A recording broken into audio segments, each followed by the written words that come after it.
By late 1996, I had been a gamer for over 2 years, and in that time, every issue of EGM, Game Players, and yes, Nintendo Power that I picked up espoused on 3D as the way of the future. Now the PlayStation looked okay, but there was absolutely nothing I wanted to play on it. And a Saturn, until it had a Sonic game, I couldn't have cared less. No, there was only one console that my little 8-year-old self knew was going to change gaming forever. And I guess I must be talking about N64! Right on. Right on. And so it was that on September 30th, 1996, I inexplicably convinced my wonderful mother of two things. One, I was sick and would need to stay home from class that day. And two, we have to go to Blockbuster and rent a Nintendo 64. Yeah, I have no idea why she agreed to it either. I opened up that weird plastic briefcase, I hooked up the system, and all the time I'd spent reading, researching, and getting hyped for this thing still couldn't have prepared me for what happened next. It's me, Mario! Super Mario 64 was the gold standard for how to make a video game work in 3D. And for the longest time, it seemed like everything that came out was compared to it. And deservedly so. You know, just about everything I can think of to say about it has already been said, and it's been said so often that it's become a cliche. But I really did have an absolute blast just running around in circles outside the castle. And speaking of, here's one thing I never hear about it. I honestly believe that this is the best Mario has ever controlled in 3D. I always felt like Galaxy made him feel kinda loose and rubbery, but there's a real crispness to his movement here that I don't think was ever quite matched. One game that there's still plenty left to say about, because nobody said anything about it in years, is the other launch title, Pilotwings 64. Now it's not hard to see why this game was totally overshadowed, but I did rent it a few times as a kid, and I thought it was fun enough. There were challenges you could ostensibly compete in, but basically all my friends and I ever did was put on our seatbelts. Yeah, I had a van seat for a couch in my room. And we'd fly around the little states, a 3D recreation of the entire US, featuring lots of famous landmarks. I think it's really showing its age these days, but even then it was outclassed in every way by Mario, but it wasn't too bad. So we rented the system several more times throughout the fall, but the N64 was a hell of a hot item for Holiday 96. But fortunately, my mama was absolutely tenacious in tracking one down, and I'd finally have one to call my own that Christmas. And I played Super Mario 64 to the exclusion of everything that winter. Now, most everyone agrees that one major disadvantage that the N64 had, compared to the PlayStation and Saturn, was in sticking with the cartridge format. While it made load times almost non-existent, and kept games locked to a proprietary format, thanks to Nintendo, these things were expensive. I was a kid with a very little sense of money, but even then, I knew that spending upwards of $70 a pop was pretty extreme. And that's probably primarily why I didn't get another N64 game until my 9th birthday, Mario Kart 64. While I'd played quite a lot of Super Mario Kart with my cousin, I'd never really gotten into it, and that's not to say it was bad, but I think I was a little too young to appreciate it. But Mario Kart 64 really showed the difference the technology made. The courses felt so much more complete, even if the AI was cheap as hell. Seriously, how did Luigi get up there? While I don't think it's the best Mario Kart by a long shot, I will say that it is my favorite. There's a real oomph to everything, and I just adore the way it handles. I wouldn't have to wait long before the next big game arrived. I will forever associate the summer of 1997 with one game. Star Fox 64. Like Mario Kart, this was a new version of a Super Nintendo classic. But unlike Mario Kart, I'd never even heard of the original Star Fox until this game came out. And oh yes. This is the Rumble Pack. The big reason why Star Fox 64 is the coolest cinematic gaming experience there is. It's designed with a force feedback device that lets players feel the game. Wait a second. Now, if you've grown up accustomed to force feedback, I think it's kind of hard to put into words just how cool the Rumble Pack was. To this day, an N64 controller feels like it's missing something without it. But Star Fox 64 was unlike anything I'd ever played before, and it showcased a depth of personality that previous systems couldn't have done. This is the first game I'd ever played that was fully voice-acted, and those lines will be rattling around in my brain for the rest of my life. I wouldn't have it any other way. I think Star Fox 64 also taught me an important lesson as a gamer. I beat it on the easy path the day after I got it, and I was initially a little disappointed. But in Star Fox 64, just beating it wasn't the point. It was how you won that really mattered, and that lesson really shaped me as a gamer.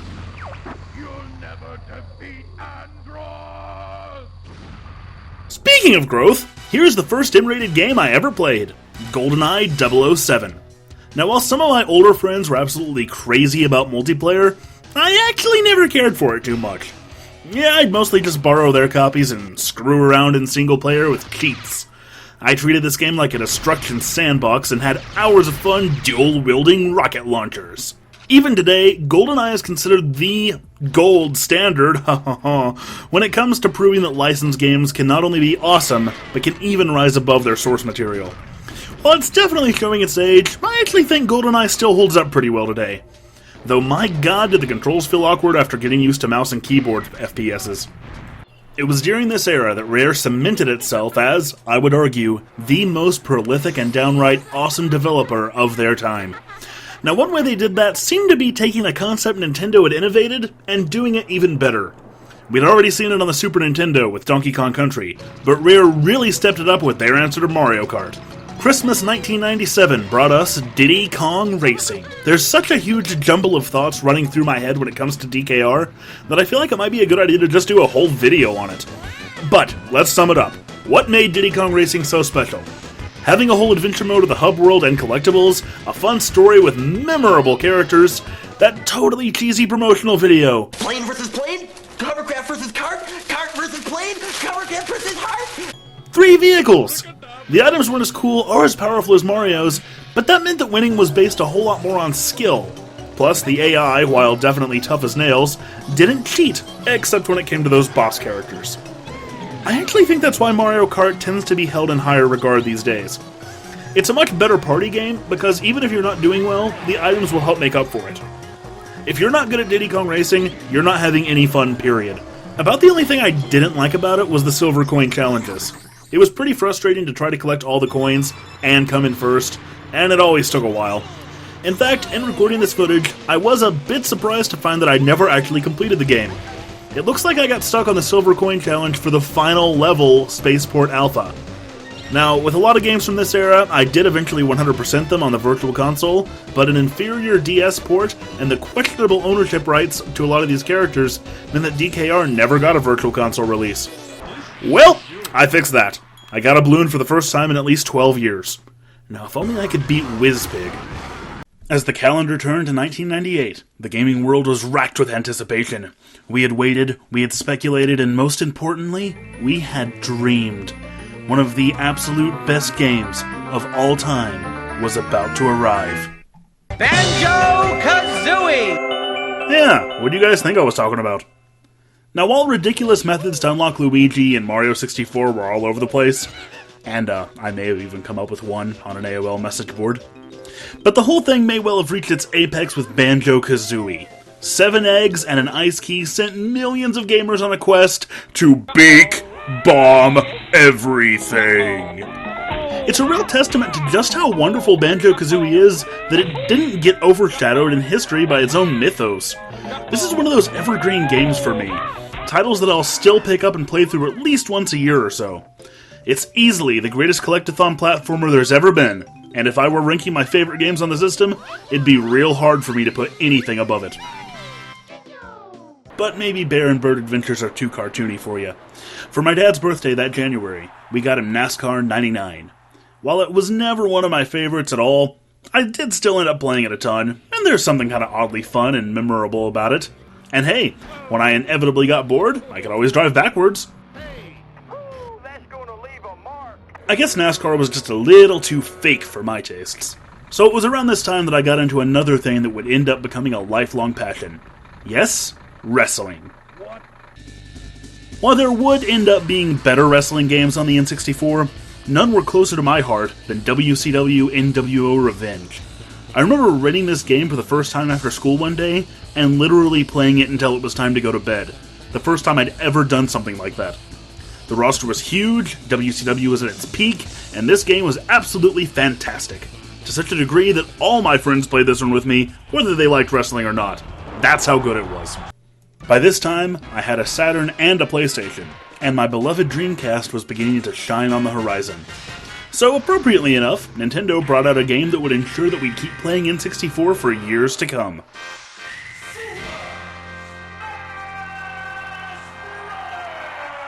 It's a minor miracle this game was even released. At one time, Nintendo wasn't even going to bring Dairanto Smash Bros. To the United States at all.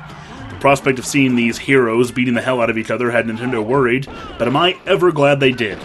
Super Smash Bros. May be the best multiplayer game on a system that's practically defined by them. This original installment was a bit rough around the edges, and it wasn't until Melee that the series became the frontrunner of any Nintendo console. But still, Smash 64 may as well have been glued into the cartridge slot in the summer of '99. Or it would have been, had it not been for... Pokemon is an undeniable obsession with children across the country. Through 1999, my life and the lives of every other kid I knew revolved around one thing: Pokemon. And they finally came to the N64 that summer with Pokemon Snap. This is a weird game. All anyone could think about was how awesome it would be to battle your Pokemon in 3D, and what we got instead was taking pictures of them? Okay. Still, Snap wasn't too bad. It's a little short, but we'd have to wait a little while longer for our dreams to really be realized. But in the meantime, we had Donkey Kong 64 to occupy our time. And I do mean occupy. I've put almost 30 hours into this game, and I'm only 55% of the way done. You know, the truth is, I'm not ashamed to admit that I'll probably never complete it. If Banjo-Kazooie was the apex of collectathon platformers, DK64 unfortunately shows just how badly they can go wrong when a developer loses self-control. Having so many characters that all collect a bevy of unique items just got flat out tedious. It comes across like a parody made by people who hate Banjo-Kazooie. That said, I don't think DK64 is really a bad game, but it's certainly not a Donkey Kong Country game. There's probably a lot of enjoyment to be had here if you're absolutely maniacal about this sort of thing. At least that character select screen was hilarious.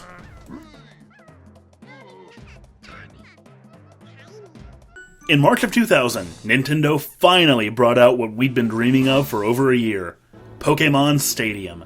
This thing was so freaking cool. By plugging your Pokemon Game Boy game into the included transfer pack, you could battle any of your own Pokemon in full 3D. You could even play the Game Boy games on your TV in sort of a Super Game Boy-like environment. Stadium was everything we'd wanted, but oddly enough, I found the real longevity of the game was in the mini-games. They're incredibly simple but really well done, and years after we stopped playing the Game Boy games, these still keep us coming back. I don't know if it was all the Pokemania, or just my undying love for the Dreamcast that kept me from really embracing Perfect Dark in the fall of 2000, but I think it's a pretty common feeling. The game was objectively better than GoldenEye in pretty much every way, but it never really resonated with me the same way Bond's game did. Plus, that frame rate was horrific, even with the expansion pack. Rare had pushed the N64 to its absolute limit, but I'd say they did too good a job of it here. Perfect Dark is a great game, it just didn't quite get out from the shadow of its predecessor. And neither did this game. BanjoTooie came out in the fall of 2000, and after over 2 years of speculation and excitement, you collected the Ice Key and the eggs by finding BanjoKazooie game packs in the overworld. Woohoo! This disappointing resolution wasn't Rare's fault, but it still left a bad taste in my mouth. Despite that, I do adore BanjoTooie. Rare learned to reel themselves in after DK64. And while it was still, honestly, a little too sprawling and open-ended, it wasn't overwhelming. Tooie was exactly what you'd expect a sequel to Kazooie to be, yet the result was still a weaker game. And by the way, I'm still looking forward to Banjo 3. But, at last, it seems, we've reached the end. Because by 2001, the Nintendo 64 had reached its end. As I've gone through all these titles and all this history, I think one thing's become even more clear to me. The Nintendo 64 wouldn't have been anywhere near what it was without Rare. And though visions filled my mind of all the awesomeness the company would inevitably bring to the GameCube, it seems very appropriate that the very last Nintendo 64 game I ever bought new would be this one. And so it was that on my 14th birthday, I spent $12 on what may just be Rare's magnum opus. It's what I call a bad fur day. Conkers Bad Fur Day is the most raunchy, juvenile, ridiculous, and hilarious game Nintendo has ever greenlit. It was, to put it mildly, everything a 14-year-old who'd grown up on old-school games could possibly want. If you've never seen it, I'll let this scene speak for itself. Me, me, me, me, me. I am the great mighty Pooh, and I'm going to throw my shit at you. A huge supply of tish comes from my chocolate starfish. How about some scat, you little twat? But it wasn't just crude. It wasn't just funny. It wasn't just the furthest technologically the system was ever pushed. It was also just downright fun. As I'd made the transition out of childhood with the N64, Conkers Bad Fur Day was the perfect game to close out its era. For 5 years, the Nintendo 64 was at the center of my most beloved hobby. And it was the perfect game console for a kid to have. A common complaint I used to read was that the games that were really worth playing were few and far between, and I can see that. But I was a kid, and I could only get a few games a year anyway. With the N64, it was really easy to build a library not just of fun games, but of absolute classics. Because while releases might have been slow back in the day, the N64 ended up with some of the most memorable games of all time, and its influence still echoes throughout the industry to this day. That's it for this retrospective, but if you've enjoyed watching, then please take the time to subscribe. You can like the video if you'd like, but it would mean a lot more to me if you'd share the video and let some other people know.